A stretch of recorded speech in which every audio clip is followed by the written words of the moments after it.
Bismillahirrahmanirrahim. Assalamualaikum warahmatullahi wabarakatuh. Alhamdulillahilladzi hadana lihada wa ma kunna linahtadiya laula an hadana Allah. Asyhadu an la ilaha illallah wahdahu la syarika lah wa asyhadu anna Muhammadan abduhu wa rasuluh. Allahumma shalli wa sallim wa barik ala hadan nabiyil karim wa ala alihi wa ashabihi wa man tabi'ahum bi ihsanin ila yaumiddin, amma ba'd. Hadirin hadirat, bapak-bapak, ibu-ibu, shaimin shaimat yang dimuliakan oleh Allah. Alhamdulillah, sekali lagi kita perbaharui syukur kita kepada Allah Subhanahu wa taala yang memberikan kepada kita pertolongan dan kekuatan serta kesabaran sehingga pada kesempatan siang hari ini kita masih dalam keadaan beriman kepada Allah, menjalankan perintah-perintah Allah Subhanahu wa taala, melaksanakan saum Ramadan, yang kita berdoa kepada Allah Subhanahu wa taala agar senantiasa Allah Subhanahu wa taala menerima ibadah puasa kita dan seluruh amal-amal kita, terutama di bulan Ramadan ini. Amin ya rabbal alamin. Salawat dan salam mudah-mudahan senantiasa Allah curahkan kepada qudwah hasanah kita, suri tauladan terbaik kita, baginda Rasulullah Muhammad sallallahu alaihi wasallam. Juga mudah-mudahan Allah limpahkan kepada keluarganya, kepada sahabatnya, kepada semua pengikutnya yang istiqamah menegakkan sunnah-sunnahnya sampai hari mahsyar nanti, dan mudah-mudahan kita termasuk di dalamnya. Hadirin bapak-bapak, ibu-ibu yang dimuliakan oleh Allah Subhanahu wa taala, tema kita pada kesempatan siang hari ini adalah tema yang ringan-ringan saja ya, dan langsung bisa kita aplikasikan dalam kehidupan kita yang nyata, yaitu tema tentang buah istighfar. Ya, kalimat yang sering kita dengar terutama di bulan Ramadan ini adalah kalimat ampunan. Ya, seringkali kita mendengar ya di bulan Ramadan ini Rasulullah Shallallahu Alaihi Wasallam menyampaikan sabdanya kepada kita, "Man shoma Ramadana imanan wa ihtisaban ghufira lahu ma taqaddama min dzambi." Barang siapa yang puasa Ramadan yang didasarkan dengan keimanan dan mengharapkan pahala dari sisi Allah, maka Allah Subhanahu wa taala akan memberikan kepadanya ampunan dari dosa-dosa yang telah berlalu. Kemudian kita juga mendengar Rasulullah Shallallahu alaihi wasallam bersabda terkait dengan sepertiga ya bulan Ramadan yang terakhir ini, "Man qama lailatul qadr imanan wa ihtisaban ghufira lahu ma taqaddama min dzambi." Barang siapa yang berdiri salat pada malam Lailatul Qadar juga dengan didasarkan iman dan mengharapkan pahala dari sisi Allah Subhanahu wa taala, maka Allah Subhanahu wa taala akan mengampuni dosa-dosanya yang telah lalu. Hadirin bapak-bapak, ibu-ibu yang dimuliakan oleh Allah, begitu pentingnya istighfar ini sehingga Rasul kita yang mulia sallallahu alaihi wasallam senantiasa beristighfar kepada Allah Subhanahu wa taala tidak kurang dari 70 atau dalam riwayat 100 kali dalam satu hari. Padahal beliau adalah Rasulullah yang telah diampuni dosa-dosanya oleh Allah Subhanahu wa taala, baik yang lalu maupun yang akan datang. Ini menunjukkan betapa pentingnya istighfar kita. Dan sesungguhnya dengan hadis tersebut menunjukkan kepada kita bahwa istighfar itu ya bukanlah diperuntukkan bagi mereka-mereka yang banyak berbuat dosa saja. Tapi istighfar hatta Rasul pun yang telah dijamin diampuni dosa-dosanya oleh Allah Subhanahu wa taala, beliau senantiasa mendawamkan, melazimkan istighfar, mohon ampunan kepada Allah Subhanahu wa taala. Para ulama mengatakan bahwa ya istighfar itu diantaranya tidak hanya dari dosa. Tentu saja orang yang berbuat dosa dia harus lebih memperbanyak istighfar lagi, memperbanyak memohon ampunan kepada Allah Subhanahu wa taala. Tapi diantara istighfar itu kenapa perlu kita lazimkan, perlu kita langgengkan? Karena istighfar yang dilakukan oleh manusia itu akan menyebabkan ya diampuninya dosa-dosa. Kemudian yang kedua juga diangkatnya derajat di sisi Allah Subhanahu wa taala. Meskipun taruhlah dan tidak ada orang yang di dunia ini tidak memiliki dosa, ya kecuali Rasul sallallahu alaihi wasallam. Ya, taruhlah beliau tidak memiliki dosa, tapi istighfar yang beliau lakukan itu meningkatkan derajat beliau di sisi Allah, menambah pahala di sisi Allah Subhanahu wa taala. Apalagi kita manusia yang setiap kali, setiap waktu, setiap saat, baik disengaja maupun tidak disengaja, senantiasa melakukan perbuatan-perbuatan dosa.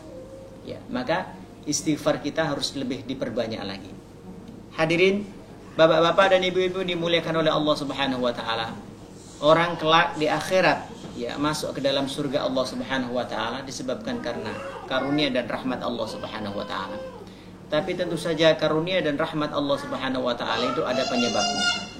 Seseorang ya diridhoi oleh Allah Subhanahu wa taala, dijauhkan dari neraka dan dimasukkan ke dalam surga ya. Yang pertama karena amalnya diterima oleh Allah Subhanahu wa taala.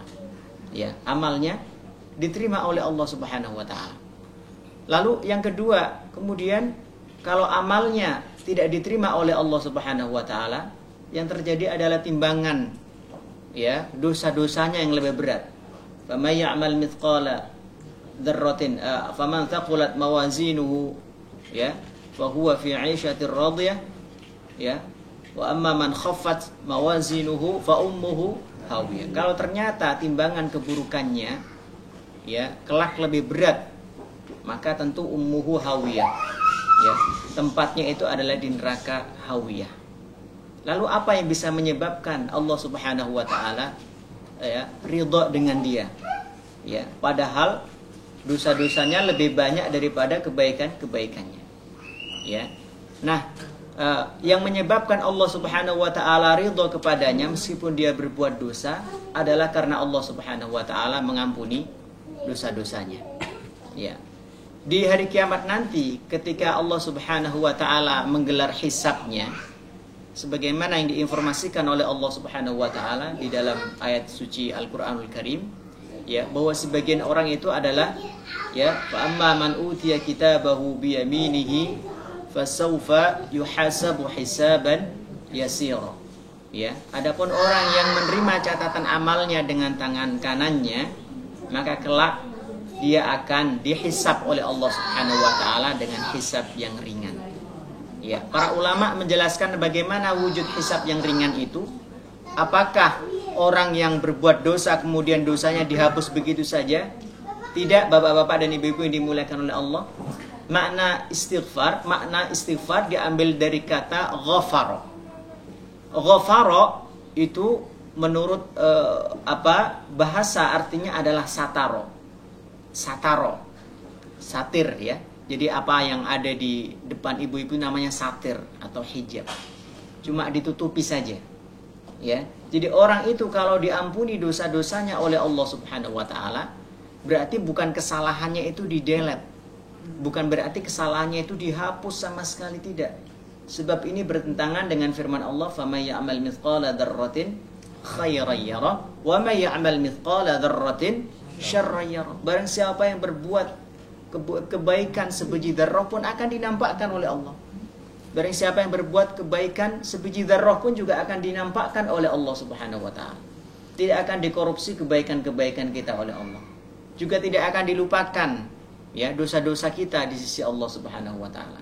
Jadi tetap dinampakkan. Akan tetapi kalau dia adalah orang yang menerima catatan amalnya dengan tangan kanan, ya, fasawfa yuhasabu hisaban yasira. Kelak dia akan dihisab oleh Allah Subhanahu wa taala dengan hisab yang ringan. Bagaimana itu?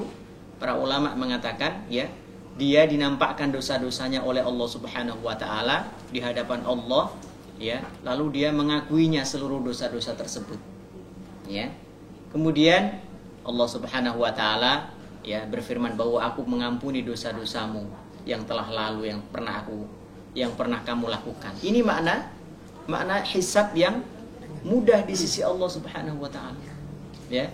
Sedangkan sebaliknya orang yang menerima catatan dengan tangan kirinya, ya, dia akan dipersulit hisabnya oleh Allah Subhanahu wa taala. Wa amma man utiya kitabahu wara'a dhahri wa sawfa yad'u thubura. Adapun orang-orang yang menerima catatan amalnya bahkan dengan tangannya yang belakang, tangan kirinya yang belakang karena dibelenggu, ya, maka dia akan menjadi orang yang celaka. Ya.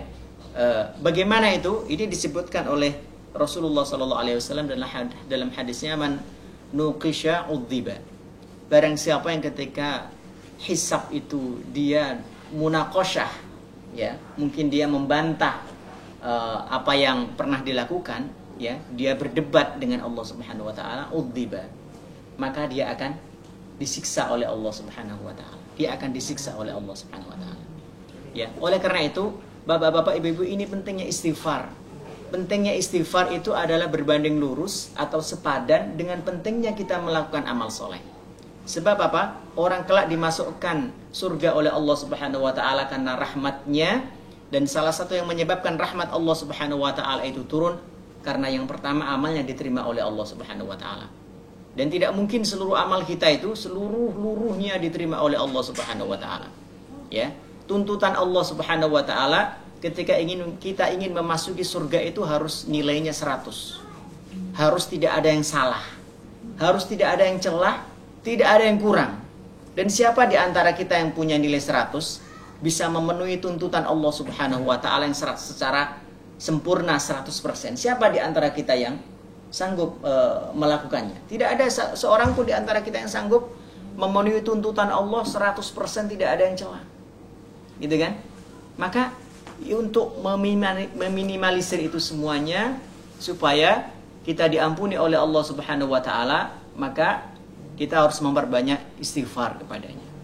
Ya, saya menganalogikan ketika kita sekolah, ya, dan telah memasuki waktu ujian. Nah, ketika kita ujian itu, masa-masa ujian itu kita menjawab pertanyaan-pertanyaan itu, tentu saja pertanyaannya, ya, yang kita jawab ada benarnya dan ada salahnya, gitu kan? Nah, supaya kita memenuhi standar bagaimana? Kalau ternyata jawaban kita banyak yang salah, ya, maka kita harus berusaha, ya, untuk meraih simpati dari guru yang tersebut supaya nilai kita itu disejajarkan, ya, disejajarkan dengan orang-orang yang nilainya baik, nilainya lulus. Gimana caranya? Dikatrol, ya, tahu dikatrol. Nah, dikatrol itulah yang disebut dengan istighfar, ya, diampuni, maknanya dianggap, walaupun kita tidak 100 tapi dianggap seperti 100, gitu kan? Ya, karena nggak mungkin kita masuk surga kecuali nilainya 100. Kenapa? Terbukti orang-orang yang nilainya 100 tidak bisa memenuhi tuntutan Allah dan tidak diampuni dosa-dosanya oleh Allah Subhanahu wa taala. Ya, sementara dia orang yang beriman, kemana supaya 100? Ya, dimasukkan dulu ke dalam neraka. Ya, sampai kemudian dosa-dosanya habis. Ini karena tidak diampuni dosa-dosanya oleh Allah Subhanahu wa taala. Ya. Karena itu ini pentingnya kita melazimkan istighfar, kita mendawamkan istighfar kita, ya, kepada Allah Subhanahu wa taala. Karena tidak ada jaminan bagi kita bahwa seluruh amal kita diterima oleh Allah Subhanahu wa taala, dan kita pun tidak sanggup untuk memenuhi tuntutan Allah. Tuntutan Allah itu sangat-sangat banyak. Sementara yang mampu kita lakukan berapa persen? Karenanya, ya, dalam hadis yang sahih Rasulullah sallallahu alaihi wasallam, ya, menjelaskan bahwa la yadkhulul jannata ahadukum bi amalihi wala anta ya Rasulullah wala ana. Tidak seorang pun di antara kalian yang masuk surga disebabkan semata-mata karena amalnya. Kenapa? Tuntutan Allah sangat banyak, ya, sementara yang mampu dilakukan oleh manusia mungkin, ya, 0, sekian persen. Jadi sisanya masih banyak.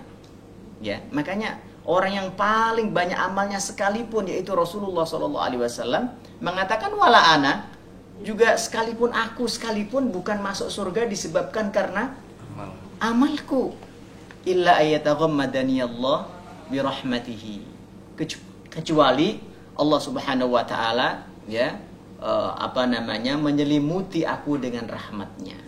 Ini contoh teladan kita yang utama. Rasul saja berkata seperti itu. Sebab sekali lagi tuntutan Allah itu sangat banyak, ya, dan kita tidak mampu untuk memenuhi tuntutan-tuntutan Allah Subhanahu wa taala yang sangat banyak. Terbatas dengan mungkin kemalasan kita, terbatas dengan mungkin hawa nafsu kita. Nah, supaya kita dianggap, dalam tanda kutip, dianggap oleh Allah Subhanahu wa taala bisa memenuhi tuntutannya, ya, Subhanahu wa taala, maka disinilah kuncinya kita, ya, harus memperbanyak istighfar kepada Allah Subhanahu wa taala.